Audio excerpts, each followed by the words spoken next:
Hello, YouTuber, Uber. It's what the heck time is it? It's August the 9th. The month's almost over. You know, I was watching someone's video. People call and say, "Subscribe to me, subscribe to me, subscribe to me." And I can spend the whole day watching everybody's videos. Really, my focus is farming and homesteading and off-grid stuff, that kind of stuff. Solar panels, inverters, batteries. And all the other stuff is cool. I mean, there was one lady there, Lola. She's somewhere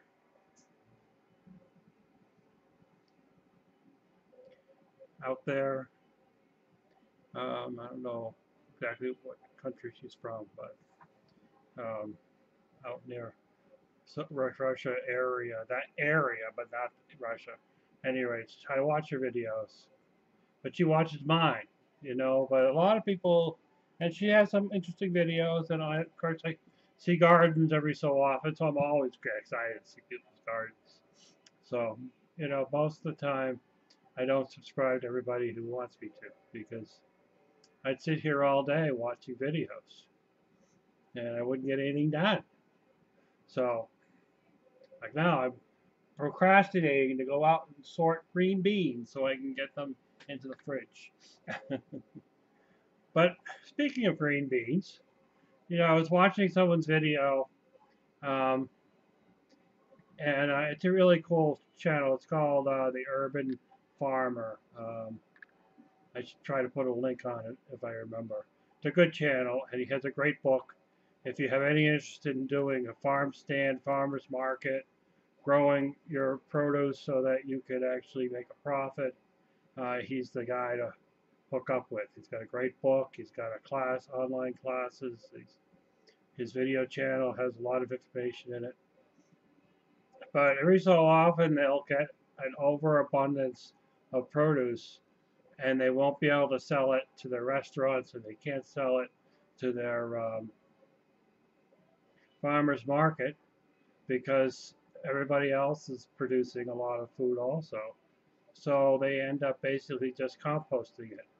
And I can understand, that's what you got to do. I mean, the last thing you want to do is donate it to a shelter and have them just throw it away because, they'd rather do spaghetti and meatballs that came out of a can than to cut up squash and peel it and all that other stuff that takes involved.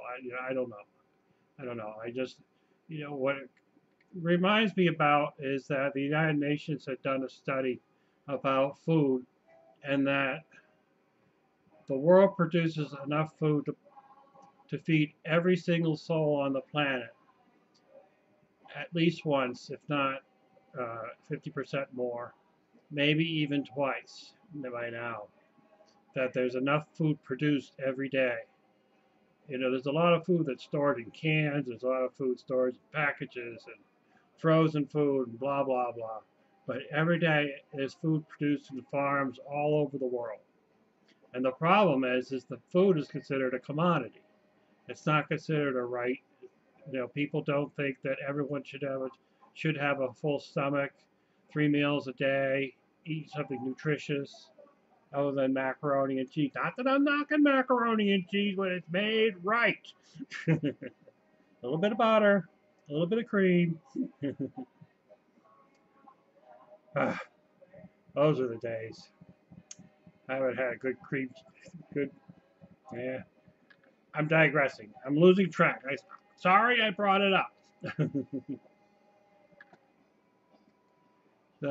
So it's interesting that we produce so much food in this world, but there's people starving everywhere. Everywhere there's people that they don't get 3 meals a day. They may only get one. They may not even get that. They have contaminated water. They have contaminated food. They live places where it's hard to grow food, even though we have ways for them to grow food as long as they can get clean water. We have ways to make clean water for them, but it's water and food and energy and shelter and clothing and education and healthcare. They're all commodities. You know, they're commodities. People make money on them, so why give it away for free? You know, this big universal healthcare in the United States has helped so many people get access to healthcare that they didn't have access before Obama got into president, because no other president was willing to do it. Is it perfect? No. Did he have to make concessions? Yes. But it's better than nothing. So a lot of people that don't have access to, insurance have access to insurance. The emergency rooms are not packed full of people that go in there for a runny nose anymore. You go in there for an emergency. At least, although in Massachusetts we had Romney Care, who turned around and denied it. He had anything to do with it, but he created basically Obamacare here before, which actually made it a lot better for a lot of people in Massachusetts that gave access to them for insurance. And the emergency rooms weren't so filled when you go in there with something, that you need emergency care for. You weren't having to wait in line with people that were in there for colds and flus, or some flus because it's an emergency. But you know what I mean. So,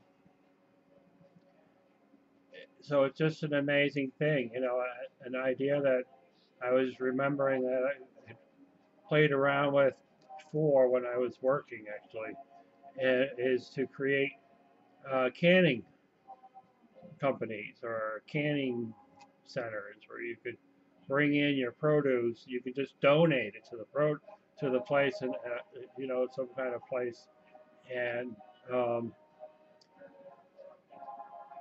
they would can it into bottles, for winter storage, and then it would be available for to give off to. You can either sell it, you can donate it to shelters, because shelters, food pantries, they want to have canned foods. They want to have things that are non-perishable, which is understandable because the fruit and vegetables, they go bad so quickly. I picked up a case of yellow squash. I couldn't sell any of them because they all had bruises on them. So I've been eating a huge bowl of yellow squash every night. Which is actually kind of nice. I used to put butter on it. Now I just put a little salt and pepper on it, and it's fine. I don't need the butter. I don't need the oil or fat or anything on it. It's actually nice. But the point is that the food we produce, the food, it's treated as a commodity, and most times it gets thrown away into dumpsters or landfills before it gets consumed by human beings. Some people will give it to their chickens or their pigs or their cows and give them a big bowl of yellow squash. The chickens, I guess they get the whole squash. They get to pick at it, which is almost as good, I guess. It's just an interesting thing. Look around. Look around. When you're in the grocery store and you see them taking bread off the shelf that's 3 days old, ask them what they're going to do with it. Are they going to donate it to a shelter, or are they going to throw it in their dumpster? And if it's 3 days, if it's past due, it may not keep long enough. Although most breads on the shelf have so much preservatives on them, they last forever. You could freeze it and then thaw it. That's what I do. And I go to BJ's, I buy a whole bunch of loaves. I like Italian white, and don't give me the white wheat thing. I freeze it, and I live off of it for a month. So, you could freeze bread. As a matter of fact, a lot of things that go into those wholesale clubs come in frozen. Stuff that's in dairy, a lot of that stuff comes in frozen, then they put it into the refrigeration section. So cheeses, a lot of things will freeze. And then when you thaw it out, you shake your milk, and it's same gross cow milk thingy that you had before, unless it's an organic by cherished cows, which you're not going to find in a box store. But That's a whole other story. We'll take that one up tomorrow. You know, look around, ask questions. You know, what are you going to do with that food? You know, could there be more soup kitchens producing food for people that, you know, I know there's an ego thing about people not wanting to take their family to some place where they have to get asked for food, but, you know, there's no reason why. I think Curtis had a video where they did a lunch for people to come sit down at a table right next to the garden and eat. You know, I don't know who was invited, but you know, there's no reason why you couldn't do that at a county fair. Just have people sit down and eat. You know, why not? A county fair and have farmers, someone go around and collect from the farmers their surplus and create a meal. I mean, when you look at many communities back way back when, or maybe look at the Amish or those type of communities, that's what they're doing. They're taking their goods and they're pulling it together and making a big meal and raising up a barn, you know, or building a house or building a bridge. I mean, they're doing that all the time. There's no reason why we can't do that. There's no reason why people should be starving in this world. There's no reason at all. Just so that, you know, and what are you going to do? You know, I grow, I probably give away at least 50% of my greens to people. My daughter, she gets a lot of my sun greens, sunflower greens, because that's what she really likes. She doesn't really like the peas. My chiropractor, they love the pea shoots. So I could give them pea shoots every week if I didn't mind driving over there. You know, there are people that love stuff and they're grateful for it. I'm still paying for it, and I'm not trading my back appointment with pea greens. I know they appreciate it, and you know it's fine to give it to them if they appreciate it. I don't want to give somebody and have them throw it away, and they just take it thinking that they're doing something good. Like when you go to give blood at the Red Cross, and you go through the entire process. It takes hours of filling out these questions about your sex life, and you get to the very end and it says, I want you to put a yes or a no whether we should use your blood. In case you lied on the 4,000 pages you had to fill out, donate blood. And then if you put a no, they're going to throw it away. I think I'll just keep it. Am I rambling on? What the heck? Why do we waste? You know, why do we throw so much away? It's crazy. When I lived in an apartment that had a dumpster, I think I threw away stuff every day. And now I live here and I have to drive to the dump and I recycle most of the time. And I really, you know, when I buy things, I have to think about how I'm going to use it. Cardboard boxes from Amazon are being cut up to pieces so I can use it for kindling. I can donate it to the recycle center too, but which I might just have to do because it's kind of overrun. But you know, there's options. Makes great kindling too. Uh, why do we waste? When you're talking to a politician, they want you to sign, or you go to the post office, or you know, wherever you go, and someone's standing there with a signature form for you to sign their petition. Ask them what the 5 basic human rights are. Ask them what it is. Ask them if they know what they are.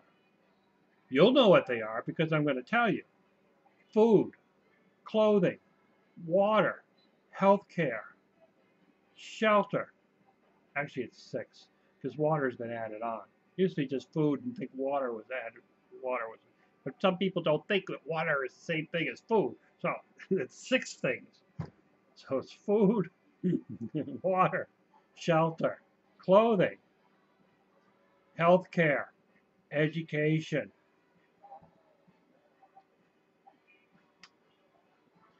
You know, for the most part in the United States, education is free to your graduate from high school. And in certain situations, you get free education for part of your, you know, go to a state school or something. In certain situations, you get, or you get scholarships, or you get those ridiculous loans that you're going to pay off the rest of your life. But, for the most part, children get education whether they're a citizen or not in the United States. Because what's a better thing to have an educated kid and an uneducated kid? You know, hard to even flip burgers if you can't count. You can't read the numbers clicking away on the dial saying counting down to when to flip the burger next if you can't read. So, we want them to be able to read. We want them to be able to speak English. Clothing. Everyone should have some clothing. Maybe they don't have to wear designer dresses that people throw away after they wear it once. But, there's no reason why people can't be staying warm in the wintertime and cool in the summertime and being protected from the sun and the radiation and all that stuff. Clothing. They should be living out of a box. They should have access to some place to live. It may not be the best place, but hopefully it's not the worst place. Some place to go to the bathroom. I mean, there's a lot of places. Look at these people that are going out for the Olympics. All these countries sending out their absolute best athletes, and they have horrible bathrooms. They can't take a shower. They're all going off and renting their own facilities because they couldn't even. The millions and millions of dollars, and I'm sure there are millions and millions of dollars that go into the Olympic structure, can't go towards getting the housing straightened out. This isn't new. This isn't new. Go back and look at the old other ones, the other Olympics. You're going to see the same thing. How can you perform really well the next day if you're sleeping in something horrible at night and you can't even use the facilities without throwing up? That sure makes it kind of like a unfair advantage in some ways, wouldn't you think? But now it's getting to be a long video again. It's going to take 3 hours to